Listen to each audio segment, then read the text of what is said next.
రూపాయలు ప్రతి మహిళకి ఇస్తా అన్నారు. ఇయ్యలే, చేతులు ఊపుతున్నాం తెలుసు మనకు. సంవత్సరం అయిపోయింది, ఆగినాం. అవునా? అడగాలనా వద్దా మరి? అడుగుదామా వద్దా మరి? ఎక్కడికక్కడ 2500 రూపాయలు ఏమైందని అడగాలనా వద్దా? 2500 నెలకు 2500 తీసుకుంటే 12 నెలలు ఎంత అవుతుంది? ఒక్కొక్క ఆడబిడ్డకు 30,000 రావాలి. అంటే ఈ ముఖ్యమంత్రి గారు ఒక్కొక్క ఆడబిడ్డకు, తెలంగాణ ఆడబిడ్డకు 30,000 బాకీ ఉన్నాడు. మా బాకీ ఎప్పుడు ఇస్తావు ముఖ్యమంత్రి గారు అని అడగాల్సినటువంటి అవసరం ఇవాళ మనకున్నది. అట్లనే ఆల్రెడీ పెన్షన్ వస్తున్నది. పెన్షన్ 2000 ఇచ్చినాం మనం మన పెద్దవాళ్లకు. ఇచ్చినప్పుడు ఏమన్నాడు? మీరు 2000 ఇస్తాడు కేసీఆర్ సారు, నేను వచ్చినాక 4000 ఇస్తాను. అంటే ఆ లెక్క చూసుకుంటే పోయిన సంవత్సరంలో 2,000 ఎగబెట్టిండా? అంటే 12 నెలలు ఇంటూ 2 24,000 అయిందా?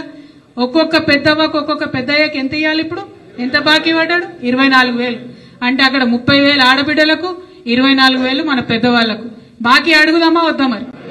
అదే అందుకోసమే ఇవాళ మనం ఎత్తి చాటాల్సినటువంటి అవసరం ఉన్నది. అంతేకాదు, మీరు ఇంకొక విషయం ఆలోచన చేయాలి.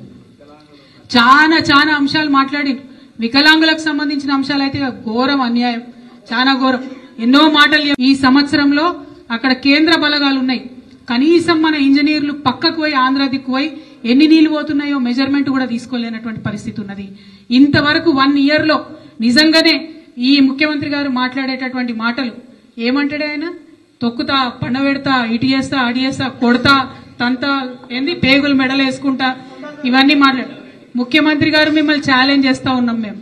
మీరు నిజంగా మీరు మాట్లాడినంత పేగులు మెడలో వేసుకునే నరసింహ అవతారం ఎత్తేదైతే పోయి ఆ నరసింహ అవతారం ఇవాళ నాగార్జున సాగర్ దగ్గర చూపియండి. అక్కడ ఉన్నటువంటి కేంద్ర బలగాలను పంపించండి. మన నాగార్జున సాగర్ నీళ్లను మనకు వచ్చేలాగా మీరు ప్రయత్నం చేయండి. అంతేకాదు, రాయలసీమ లిఫ్ట్ ఇరిగేషన్ స్కీమ్ అవుతున్నది. అక్కడ రాయలసీమ లిఫ్ట్ ఇరిగేషన్ స్కీమ్ నుంచి వీళ్ళ గురువు గారి ఆధ్వర్యంలో ఉన్న అక్కడ ఆంధ్ర ప్రభుత్వం నీళ్లన్నీ తీసుకుపోతున్నది. అత్యంత భయంకరంగా తీసుకుపోతున్నది. మన ప్రభుత్వంలో 2 సార్లు గ్రీన్ ట్రిబ్యునల్ నుంచి స్టే తీసుకొచ్చినాం. ఇప్పటికీ స్టే ఉన్నది. అయినా కూడా నీళ్లు పోతూనే ఉన్నాయి, తీసుకుపోతూనే ఉన్నారు. కానీ ఈయన ఒక్క మాట కూడా ఇంతవరకు తెలంగాణ నీళ్ల మీద మాట్లాడలే. ఒక్క మాట కూడా నాగార్జున సాగర్ లో జరుగుతున్న నీటి అన్యాయాల మీద మాట్లాడలే. ఒక్కటంటే ఒక కొత్త ప్రాజెక్టు కట్టినరా అని వీళ్ళు వచ్చినా కనీసం ఆలోచన చేసిండ్రా? కొడంగల్ లిఫ్ట్ ఇరిగేషన్ స్కీమ్ కడతా అని అన్నాడు. కానీ ఆల్రెడీ దానికి కేసీఆర్ గారు ప్లాన్ చేసి పథకం పెట్టి టెండర్ చేసినటువంటి ఏమో రద్దు చేసిండు. ఆయనేమో కొత్తగా ఇంతవరకు ఏమి కనీసం ఒక స్పూను మట్టి కూడా ఎక్కడ తవ్విపోయలేదు. కరెక్ట్ 10% పనిచేస్తే ఆయన సొంత జిల్లా పాలమూరు జిల్లాలో ప్రాజెక్ట్ ఫినిష్ అయి ఈపాటికి నీళ్లు వచ్చే పరిస్థితి ఉండే.